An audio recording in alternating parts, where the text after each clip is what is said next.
Hello friends, మళ్ళీ మీకోసం కొత్త చాలు నుంచి అయితే పట్టుకొచ్చేసిన.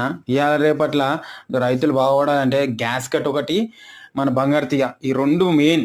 ఫుల్ తక్కువ టైంలో ఎక్కువ ఇవైతే మేము వేసి ఇప్పుడు ఒక్కొక్కటి 2 కిలోలు 3 కిలోలు అయినాయి. బంగారు తీగ చూడండి 2 కిలోలు అయింది తక్కువ టైంలో. అంటే వేసి గ్యాస్ కట్ వేసి మాత్రం మినిమం 8 మంత్స్లోనే మాకు 2 కిలోలు 3 కిలోలు.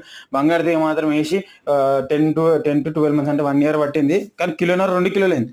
ఫుల్ మాకు టెన్షన్ లేదు. అది ముంగడు చూడండి, మా జాలర్లు అయితే మొత్తం మా వాళ్ళు మొత్తం తట్టల మీద 2 తట్టలు నిండా చేపలు అయితే పట్టుకొచ్చారు. మాకు ఇక్కడ చేపలు ఎన్ని పడినా సరే 2 క్వింటాలు 3 క్వింటాలు మాకు దోకా ఉండదు. ఫుల్ గిరాకీ ఉంటుంది ఎప్పుడు ఊర్ల కాబట్టి. పెద్ద పెద్ద చేపలు చూడండి ఎంత ఫ్రెష్ లైవ్లో దుంకుతున్నాయి. బంగారు తీగలు మాత్రం రైతు బాగుపడాలంటే బంగారు తీగలు ఇప్పుడు ఇవాళ రేపు అమూర్ కార్ప్ అని కొత్తగా వచ్చింది. అది కూడా తొందర ఉత్పత్తి వస్తుంది, తొందరగా పెంపవస్తుంది. ఇవన్నీ కాకుండా కూడా గ్యాస్ కట్ కూడా వేసుకుంటే రైతులు తొందరగా బొచ్చే రవ్వుతో పాటు బంగారు తీగలు గ్యాస్ కట్లు వేసుకుంటే వాటికి కొంచెం లాభం పొందుతారు.